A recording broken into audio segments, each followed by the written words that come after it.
പാത്തുടിയുടെ തക്കാളിപ്പനീരെ കുരുക്കളൊക്കെ ഉണ്ടല്ലോ മേത്തുനിന്ന് കരിഞ്ഞ് അടർന്ന് വീണു തുടങ്ങി. അതുകൊണ്ട് ഇന്ന് തൊട്ട് ഇനി സ്കൂളിൽ പറഞ്ഞയക്കാന്ന് വെച്ചു. ഞാൻ ആദ്യം വിചാരിച്ചത് ഒരാഴ്ചയൊക്കെ കഴിഞ്ഞിട്ട് വിട്ടാൽ മതി എന്നാണ്.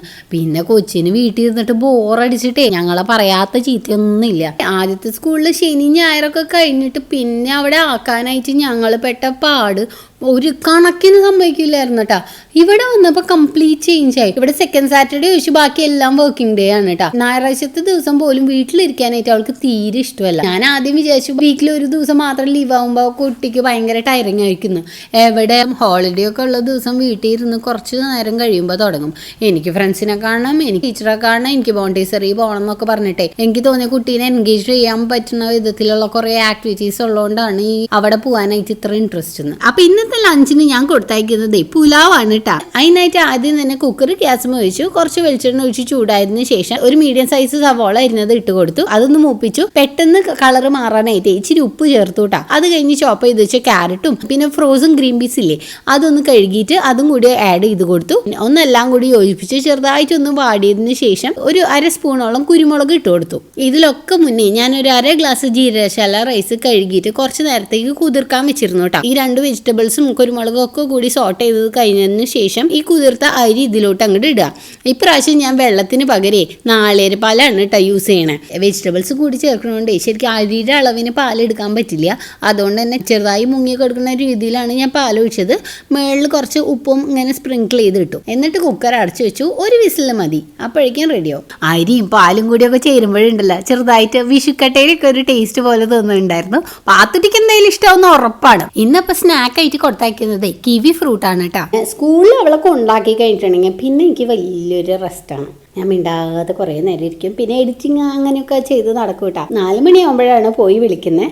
അത് കഴിഞ്ഞ് വന്നിട്ടുണ്ടെങ്കിൽ പിന്നെ വീണ്ടും അടുക്കളയിൽ. ഞാനിന്ന് പോരുന്ന വഴിക്ക് കുറച്ച് ഉലുവല മേടിച്ചിട്ടുണ്ടായിരുന്നു. അപ്പം അതുകൊണ്ട് ഇന്ന് വൈകുന്നേരം ആയപ്പോഴേ പറാട്ട ഉണ്ടാക്കാന്ന് വെച്ചു. വീട്ടിലേക്ക് മേടിച്ചുകൊണ്ട് കൊണ്ടുവന്ന വശം തന്നെ ഞാനൊരു ബൗളിൽ വെള്ളമൊക്കെ നിറച്ചിട്ടേ ഇച്ചിരിക്കോളം മഞ്ഞപ്പൊടി ഇട്ടിട്ട് ഇത് ഇങ്ങോട്ട് മുക്കി വെച്ചു. ഒരു അരമണിക്കൂറൊക്കെ കഴിഞ്ഞപ്പോൾ വാഷ് ചെയ്തെടുത്തു.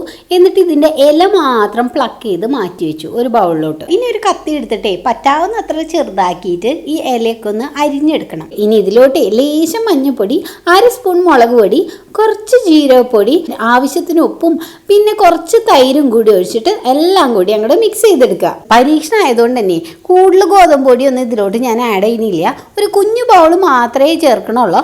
ഇനി എല്ലാം കൂടിയിട്ട് ചപ്പാത്തിക്കൊക്കെ കുഴക്കുന്ന മതി നന്നായിട്ട് അങ്ങോട്ട് കുഴച്ചെടുക്കുക. കുഴച്ചൊരു പരിവാകുമ്പോൾ ഉണ്ടല്ലോ ഇച്ചിരിക്കോളം ഓയിൽ അങ്ങോട്ട് തൂവുക. എന്നിട്ട് അത് വീണ്ടും അങ്ങോട്ട് കുഴച്ചിട്ട് ഒരു 5 മിനിറ്റ് റെസ്റ്റ് ചെയ്യാനായിട്ട് വെക്കുക. മാവ് പരത്തി തുടങ്ങുമ്പോഴുണ്ടല്ലോ അതിൻ്റെ ഉള്ളിൽ നെയ്യ് ചേർത്തിട്ട് പിന്നെ അത് മൂടി വെച്ച് ലെയർ ആക്കിയിട്ട് വേണം കേട്ടോ ഇച്ചിരി കൂടി വട്ടത്തിൽ അങ്ങോട്ട് പരത്താനായിട്ട്.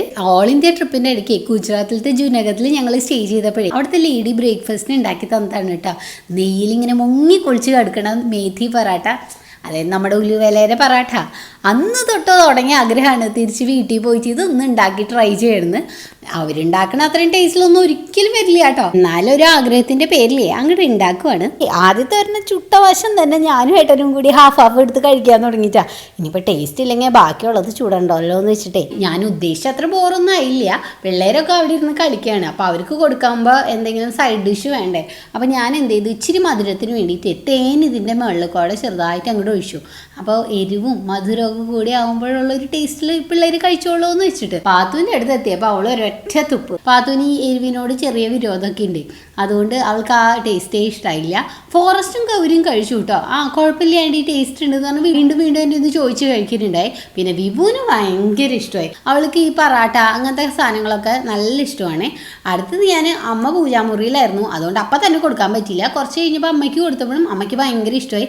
എന്നിട്ട് അമ്മ പറഞ്ഞു അച്ഛന് നീ ഉണ്ടാക്കിയില്ലേ, എന്നാൽ ഇന്ന് ചപ്പാത്തി വേണ്ട, ഈ ബാക്കി കൂടി അങ്ങോട്ട് കുഴച്ചിട്ട് ഉണ്ടാക്കിക്കോളൂ, ഇന്ന് മേത്തി പറാട്ടയാക്കാം ഡിന്നറിനെന്ന്. ഞാൻ ഒരിക്കലും പ്രതീക്ഷിച്ചില്ല അമ്മ എനിക്ക് ഇങ്ങനെ ഒരു പണി തരുന്നു. അങ്ങനെ ഞാൻ അവിടെ ഇരുന്ന് കുഴച്ച് 10 എണ്ണം അങ്ങോട്ട് ഉണ്ടാക്കി കൊടുത്തു. അച്ഛൻ കഴിക്കാൻ വന്നപ്പോഴുണ്ടല്ലോ ബാക്കി കറികളുടെ കൂടിയൊക്കെയാണ് കേട്ടോ കഴിച്ചത്. ശരിക്കും ഇത് സോസോ അച്ചാറോ തൈരോ അല്ലെങ്കിൽ എൻ്റെ അനിയൻ കഴിച്ച മാതിരി ബട്ടറിൻ്റെയോ കൂടെ കഴിക്കാം.